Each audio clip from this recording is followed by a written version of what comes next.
Welcome है आप सभी का। देखो, आप जैसे जानते हैं कि हम एनसीईआरटी बेस्ड साइंस पढ़ रहे हैं और क्लास 6 और चैप्टर 2 अभी हमारा चल रहा है। तो आज का हमारा जो टॉपिक है बच्चों वो है मूवमेंट इन एनिमल्स, यानी कि एनिमल्स में किस तरीके का मूवमेंट देखा जाता है। सबसे पहले अगर हम बात करते हैं कि एनिमल के अंदर कौन कौन से मूवमेंट होते हैं, हमें वो पता होना चाहिए। बच्चों, पहला मूवमेंट कुछ एनिमल्स में देखा जाता है वॉकिंग और रनिंग, या वॉक करते हैं रनिंग करते हैं। दूसरे कुछ एनिमल्स होते हैं जिनमें मूवमेंट देखा जाता है फ्लाइंग, उड़ना आप समझते हैं। तीसरा होता है स्विमिंग, स्विमिंग मतलब होता है तैरना, जो पानी में तैरते हैं। चौथा होता है क्रॉलिंग, क्रॉलिंग का मतलब होता है रेंग कर चलना, जैसे आपने सांप को देखा होगा, ठीक है। आप जैसे सांप को देखते हैं बिल्कुल जमीन से चिपक के चलता है। इसके बाद होता है hopping and jumping, hopping and jumping मतलब एक तरीके से कंगारू अगर आपने देखा है, जैसे उछल उछल के वो चलता है, उछल उछल के, ठीक है। तो ये चीज़ आ गई। और फिर आता है लास्ट में क्लाइंबिंग, क्लाइंबिंग का सब लोग जानते हैं, पेड़ में चढ़ना, जैसा आपने देखा है बहुत सारे एनिमल्स को। अब बात करते हैं बच्चों, सबसे पहला क्वेश्चन आपको ये पता होना चाहिए कि जो एनिमल्स हैं वो मूव क्यों करते हैं, ठीक है। हम भी हैं, हम क्यों मूव करते हैं, या कोई एनिमल है, कोई फ्रॉग है वो क्यों मूव कर रहा है, या अगर कोई स्नेक है वो क्यों मूव कर रहा है, ठीक है, या कोई बड़ा एनिमल है जैसे टाइगर है वो क्यों मूव कर रहा है, पीछे कोई कारण होना चाहिए मूवमेंट के लिए। देखो, सबसे पहला जो कारण होता है मूवमेंट का वो होता है फूड। अगर आपको भूख लगेगी ना तो आप एक जगह से दूसरी जगह जाओगे, इधर से उधर, इधर से उधर आप जाओगे, ठीक है। दूसरा, अगर आपको कहीं रहना है, शेल्टर का मतलब होता है आप जहाँ रहते हैं, ठीक है। आप जहाँ आश्रय आपने लिया हुआ है उसको हम कहते हैं शेल्टर। अगर आप मान लीजिए कहीं बाहर आ गए हैं घूमते घामते, कोई शेर है, वो बाहर घूमते घामते आ गया है और रात को उसको अपने घर में जो उसकी डेन होती है, डेन, शेर जहाँ रहता है उसे हम बोलते हैं डेन, लायन, ठीक है। तो उसको अपने डेन में पहुंचना है तो वापस वो मूव करेगा और अपने डेन तक पहुंचेगा। तो शेल्टर, ठीक है। पहला क्या है फूड, दूसरा शेल्टर। तीसरा क्या है प्रोटेक्शन। प्रोटेक्शन का मतलब ये है जैसे मान लीजिए कोई चिड़िया है, ठीक है। अब चिड़िया ने छोटे छोटे बच्चों को जन्म दिया है। अब वो चिड़िया अपने बच्चों को लेके बाहर घूम रही है, और शाम के वक्त जब अंधेरा होता है तो चिड़िया अपने बच्चों को लेके वापस आ जाती है। तो चिड़िया यानी कि बर्ड जहाँ अपने बच्चों को रखती है उसको हम बोलते हैं घोंसला हिंदी में, और इंग्लिश में हम बोलते हैं नेस्ट। तो वापस अपने बच्चों को ले आती है नेस्ट में, ताकि प्रोटेक्शन नहीं, मतलब उनको कोई नुकसान ना पहुंचाए, ठीक है। और चौथा होता है रिप्रोडक्शन। रिप्रोडक्शन का मतलब होता है, एक रिप्रोडक्शन का मतलब मैं समझता हूँ, देखो जैसे मान लो कोई जानवर है, एनिमल है, ठीक है। एनिमल मेल भी होगा और फीमेल भी होगा, ठीक है। जब मेल और फीमेल जानवर आपस में मिलते हैं और मिलने के बाद एक नए जानवर का, न्यू जानवर का जन्म देते हैं, तो इस प्रोसेस को हम बोलते हैं रिप्रोडक्शन। यानी कि मेल फीमेल से एक नया जानवर का जन्म होना, वो मेल भी हो सकता है जो जन्म लेगा, वो फीमेल भी हो सकता है। तो इस प्रोसेस को हम बोलते हैं बच्चों रिप्रोडक्शन। तो रिप्रोडक्शन के लिए जानवरों को मूव करना पड़ता है। कभी कभार मान लो इसका मेल यहाँ रहता है और इसका फीमेल जो है वो यहाँ रहता है, तो जब मेल और फीमेल के पास जाएगा और जब ये दोनों मिलेंगे तो ही तो रिप्रोडक्शन होगा। यानी कि रिप्रोडक्शन के लिए भी एनिमल का मूवमेंट देखा जाता है। तो आपको ये पता होना चाहिए कि रीजन क्या क्या है। पहला है फूड, दूसरा है शेल्टर, तीसरा प्रोटेक्शन, और चौथा क्या है रिप्रोडक्शन। इन चार मेन कारणों की वजह से एनिमल में मूवमेंट देखा जाता है। अब हमें क्या पता होना चाहिए, आपको ये बात ध्यान रखो। हमें पता होना चाहिए कि मूवमेंट का नाम, जैसे वॉकिंग और रनिंग। अगर मैं आपसे कह रहा हूँ कि कोई जानवर है वो वॉकिंग और रनिंग करता है, तो आपके माइंड में क्वेश्चन आना चाहिए कि जो जानवर वॉक कर रहा है या जो रनिंग कर रहा है, तो उसकी बॉडी में ऐसा क्या डेवलपमेंट होगा, या ऐसा उसकी बॉडी में क्या चीज़ बनेगी जिसकी वजह से वो आसानी से वॉक कर पाएगा और आसानी से वो रनिंग कर पाएगा, बढ़िया क्वालिटी की वॉक करेगा, बढ़िया क्वालिटी की रनिंग करेगा। तो बच्चों, जो भी जानवर वॉकिंग और रनिंग करता है उसकी लेग्स जो होती हैं, पाँव जो होते हैं उसके, वो बहुत मजबूत होते हैं, ठीक है। उसके पाँव बहुत मजबूत होते हैं और उसकी लेग्स की जो मसल्स होती हैं, मसल्स का मतलब होता है मांसपेशियाँ, ठीक है। मसल्स का मतलब होता है मांसपेशियाँ, आप याद रखना, मसल जो होती हैं वो बहुत मजबूत होती हैं। मैं आपको एग्जाम्पल समझाता हूँ। जैसे मान लो ये हमारी बॉडी है, मान लो किसी का पाँव है, ठीक है, ये लेग है। अभी लेग में क्या होगा, देखो सबसे अंदर होगी बोन, ये हड्डी होगी, ठीक है, इसको हम बोलते हैं बोन, ठीक है। और बोन से हमारी जो स्किन है, ये जो हमारी स्किन है बाहर की, जिसको जो हमारी स्किन है, SKIN, ये जो हमारी स्किन है ये चिपकी रहती है, बोन से स्किन चिपकी रहती है। तो बीच में जो पतली पतली जो स्ट्रक्चर होता है जो कि स्किन और बोन को आपस में चिपकाता है, उसको हम बोलते हैं मसल्स, उसको हम बोलते हैं मसल्स। देखो ये जो बोन है ना, ये बोन तो आपको आपके पैर को सीधा खड़ा करने में मदद करती है, बोन जो है आपके पैर को सीधा खड़ा करने में मदद करती है। लेकिन अगर आपको मूव करना है, मूवमेंट करना है, पैरों को घुमाना है, इधर मोड़ना है, इधर आगे जाना है, पीछे जाना है, तो आपके मूवमेंट के लिए क्या रिस्पॉन्सिबल होती है, मसल्स, ठीक है। बोन हमारे शरीर में हमको खड़ा करने में, हमें सीधा खड़ा रहने में मदद करती है, लेकिन हमें मूवमेंट में जो चीज़ मदद करती है वो होती है बच्चों मसल्स। जिसकी मसल्स अच्छी होगी उसका मूवमेंट अच्छा होगा और वो बहुत देर तक भी मूव कर पाएगा, लेकिन जिसके मसल्स वीक होंगी वो थोड़ी ही देर में थक जाएगा। तो आपने ये ध्यान रखना है, वॉकिंग और रनिंग जो भी जानवर करेगा, यानी कि जो भी एनिमल करेगा, उसकी लेग्स बहुत स्ट्रांग होंगी और उसकी मसल्स भी क्या होंगी, बहुत ज़्यादा स्ट्रांग होती है। अब ऐसे कौन कौन से एनिमल हैं जिनमें आपने वॉकिंग और रनिंग करते हुए जिनको देखा है? डॉग बड़ी कॉमनली आपने देखा होगा, ठीक है, कैसे दौड़ लगाता है डॉग। हॉर्स, घोड़ा आपने देखा होगा, ठीक है, घोड़ा। और एलिफेंट, एलिफेंट हाथी आप सभी लोग जानते हैं। लायन। बच्चों इन चारों एनिमल को कभी सोचो, कभी आपने किसी को दौड़ते हुए देखा है? लायन को कभी देखा होगा आपने अपने मोबाइल में, टीवी में, कहीं भी देखा होगा। तो लायन कितनी तेजी से दौड़ता है, क्योंकि उसकी मसल बहुत स्ट्रांग होती है। घोड़ा को आपने देखा होगा, कितना वजन घोड़े के ऊपर लाद दो, मतलब आदमी बैठ जाता है, उसके बाद भी घोड़ा चलता है। एलिफेंट देखो कितना बड़ा इसका शरीर होता है, उसके बाद भी ये आसानी से चलता है, और जब किसी के पीछे पड़ता है तो दौड़ भी लगा देता है, ठीक है। तो ये सब बिकॉज ऑल ऑफ मसल्स, ये मसल्स की वजह से हो रहा है। अब आते हैं दूसरा मूवमेंट बच्चों, जो होता है फ्लाइंग। फ्लाइंग आप सभी लोग जानते हैं, उड़ना, चिड़ियाओं को उड़ते हुए आपने देखा होगा। इमेजिन करो जो मैं बोल रहा हूँ, ठीक है। अब चिड़िया उड़ क्यों पाती है?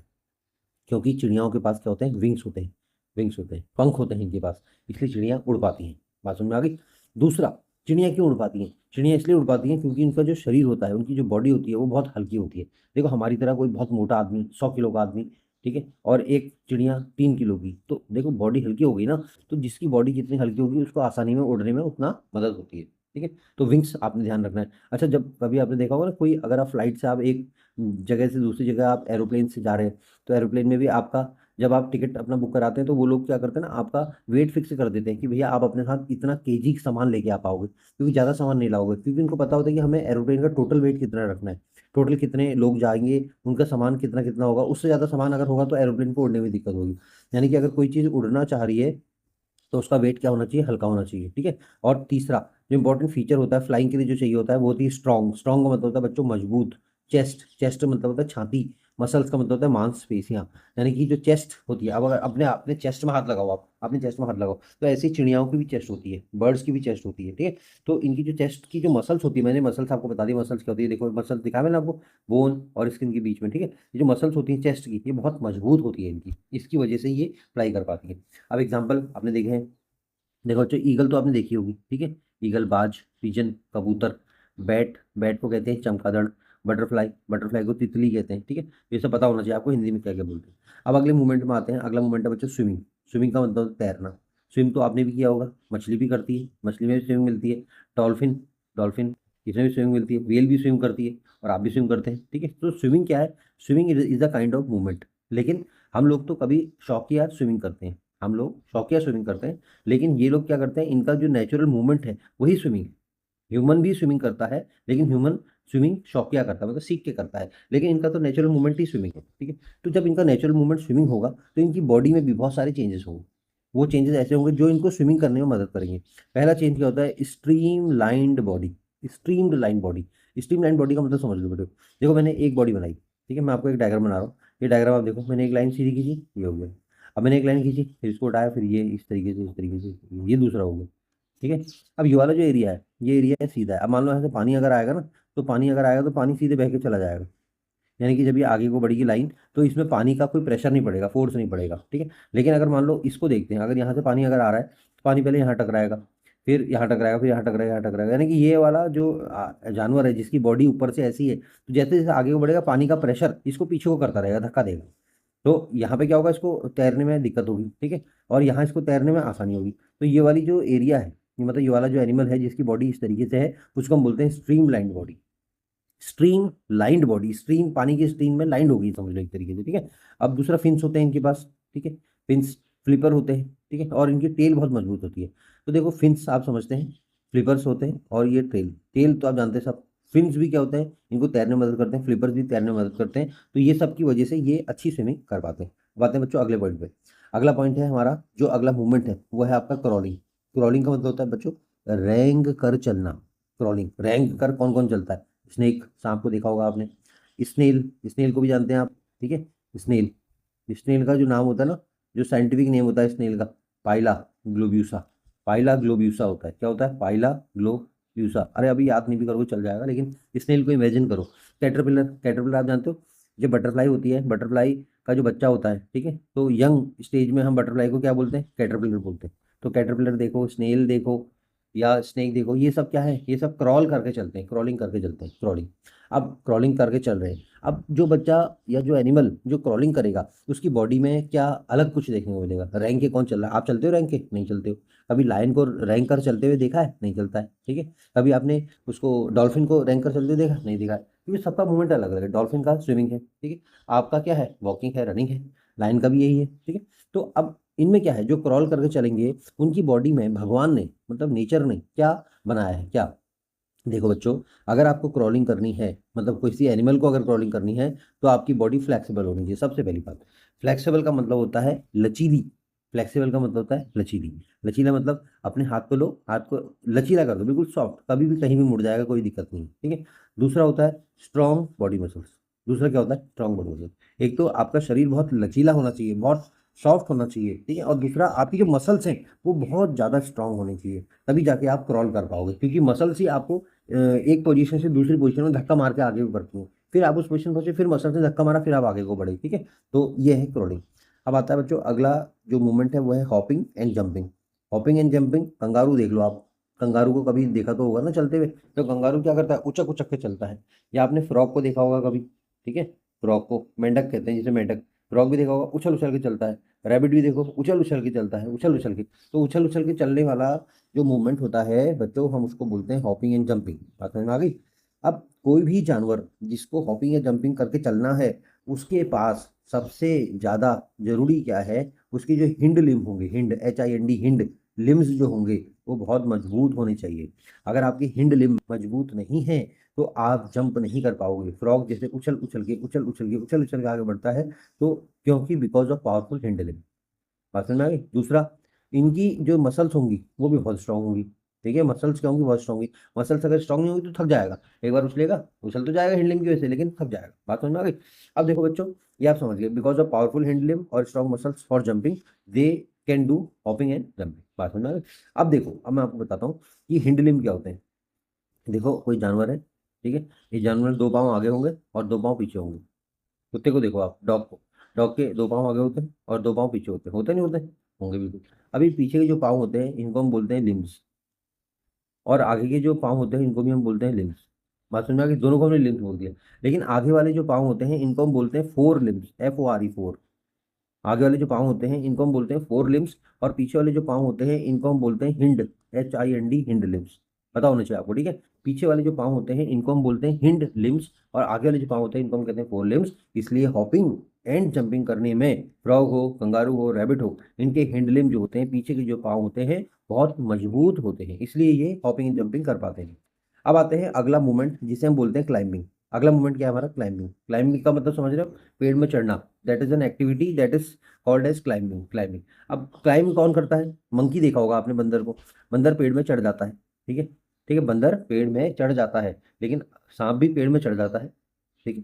सांप का जो मूवमेंट कहा जाएगा बच्चों पेड़ में चढ़ने का, that is called as crawling. उसको हम क्रॉलिंग कहेंगे, सांप के मूवमेंट को। अगर वो सांप सांप अगर पेड़ में चढ़ रहा है तो हम कहेंगे सांप क्रॉल कर रहा है, क्योंकि सांप पेड़ में चिपक चिपक के चढ़ेगा, आप ध्यान रखो। लेकिन मंकी कैसे चढ़ेगा, आप देखा होगा आपने, एक पैर पे एक जगह रखेगा, फिर दूसरी डाल में जाएगा, दैट इज कॉल्ड क्लाइंबिंग। या स्क्वायरल, अगर गिलहरी को आपने देखा होगा, गिलहरी, गिलहरी कहते हैं, ठीक है। तो ये भी क्या करती है, क्लाइंब करती है। और ऐसे ही एक और एनिमल होता है जिसका नाम होता है कोयला। मैंने आपको इससे पहले की जो स्लाइड दिखाई थी जिसमें पढ़ाया था, उसमें मैंने कोयला की इमेज भी आपको दिखाई है, वहां जाके आप देख लीजिएगा अगर आपको ध्यान नहीं आ रहा तो, ठीक है। तो ये करते हैं जानवर, क्लाइंबिंग करते हैं।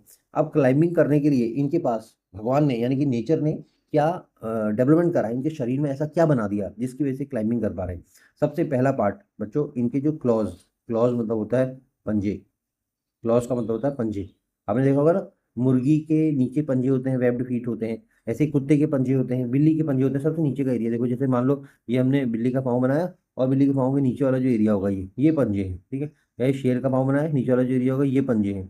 या डॉग का पाँव बनाया, ये नीचे वाला एरिया है, पंजे है। या ये मंकी बनाया, मंकी का पाँव बनाया, नीचे वाला जो एरिया है, ये पंजे है। इनको हम क्लॉज बोलते हैं, ठीक है। और लिम्स में आपको बता चुका हूँ, पाँव, ठीक है। चाहे आगे के होंगे तो फोर कह देंगे, और पीछे के होंगे तो क्या बोल देंगे, हिंड बोल देंगे, पता होना चाहिए। और तीसरा क्या है, ग्रिपिंग हैंड्स। इनके हाथ की ग्रिप बहुत अच्छी होती है। इनके हाथों की ग्रिप, यानी कि पेड़ की किसी, जब ब्रांच को ये पकड़ेंगे ना तो मजबूती से पकड़ लेते हैं। तो तीन चीजें, स्ट्रॉन्ग लिम्स होते हैं, शार्प क्लॉज होते हैं, और तीसरा क्या है, ग्रिपिंग हैंड्स होते हैं। तो बच्चों आपने इतने सारे मूवमेंट देखे। देखो कौन सा मूवमेंट देखा, वॉकिंग, रनिंग देखा, फ्लाइंग देखा, स्विमिंग देखा, और उसके बाद यहाँ मूवमेंट देखा आपने इस पेज में। क्या देखा आपने? एक आपने देखा क्रॉलिंग, एक आपने देखा हॉपिंग जंपिंग, एक देखा आपने क्लाइंबिंग। बच्चों, आपको क्लासेस कैसी लग रही हैं मुझे बताइएगा ज़रूर, ठीक है। अगर आपको क्लासेस अच्छी लग रही हैं तो इसको लाइक ज़रूर कर दीजिएगा, और अगर आपने दोस्तों को शेयर नहीं करते हो ना, इसको शेयर ज़रूर करो बच्चों। जितने ज़्यादा बच्चों को शेयर करोगे तो उन सबको भी थोड़ा सा इसका बेनिफिट मिलेगा, ठीक है। और तीसरा क्या है, अगर आपने चैनल सब्सक्राइब नहीं करा है तो इसको सब्सक्राइब करिए, और जो भी आपके फ्रेंड्स हैं, जो आप लगता है जो सब पढ़ने वाले बच्चे हैं, उनको प्लीज़ सब्सक्राइब करवाइए, तो ठीक है। चलिए मिलते हैं नेक्स्ट वीडियो में, कुछ नई चीज़ें आपके साथ डिस्कस करेंगे, समझेंगे, ठीक है। थोड़ा मन लगा के पढ़ो यार भाई, ठीक है।